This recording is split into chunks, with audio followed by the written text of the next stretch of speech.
But yeah, some good ideas. Hey, another way to bring some color into the house during these dreary months, how about adding some new houseplants? We want to get some options that flourish this time of year and some tips on keep them looking good. Nicole Forbes with Dennis C's 7D's Landscaping, it is. Hello. And Hi. Garden Center joins us.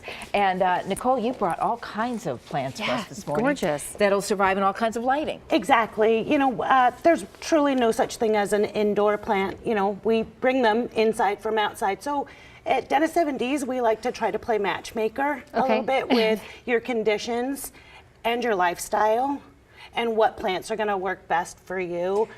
But with busy times and a lot of condo and apartment dwellers, you know, it's really hard to find the ideal spot for a wide range of plants. Low light plants, we have here a flowering one called a peace lily, which is not only a flowering plant, but air purifying.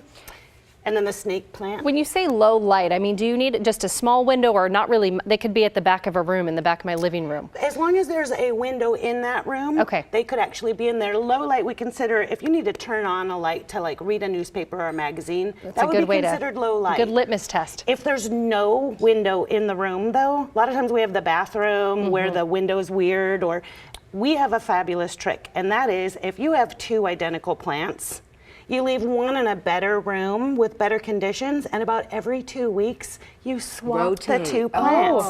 So this is how you have a plant in the bathroom, on the mantle, in the guest room, in places where you really want one. Plastic plant. No way. That doesn't purify the air or give you that, you know, vibrant life feeling. Let's talk about some medium light plants. And again, medium light would be? Medium light is adequate to read that magazine, but you know, maybe for fine work and detail, you would want to add an additional reading light. So medium light would be these wonderful, this is a Achalasia. We have our corn plant, which is great for a tall, slender corner type plant. And then a really shiny leafed, kind of contemporary looking. Yeah, this is, we just call it a ZZ plant.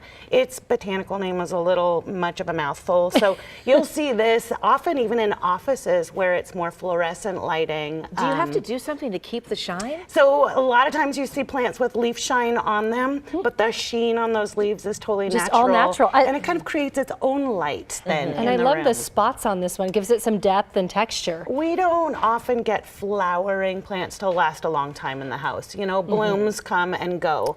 But something like the anthurium at the end is a blooming plant, and often we see them in reds or whites, but this sort of pastel greeny color is just really a fun change after we've gone through all the holiday reds and things. And so this one, again, long lasting color because the flowers are more like a glorified leaf, not a petally little flower.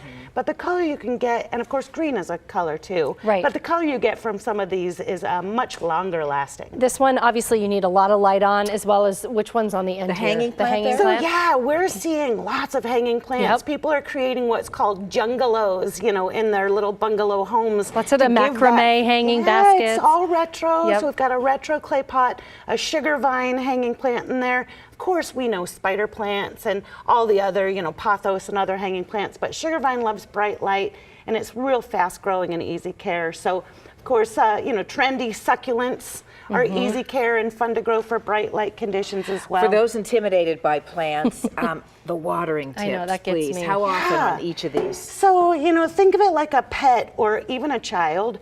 Regular schedule is probably the most important thing. And people say, again, they're so busy that they get carried away with life and chores.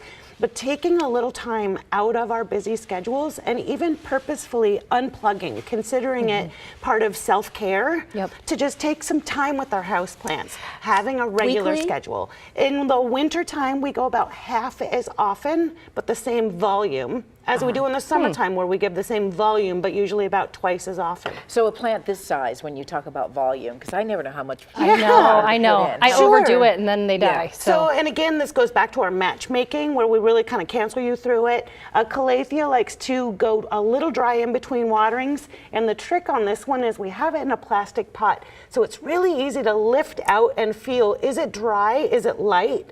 And that's a good indicator that it's time to water. Peel back the moss and you can see the the soil too, and that'll show you whether it's dry or not without even touching Nicole, it. these are my favorite. The color of these plants right here, this soft mint. So the Gorgeous. air plants, my friend recently asked me how to keep them alive, and I said, well, you know, you mist or water them weekly, and she was like, oh.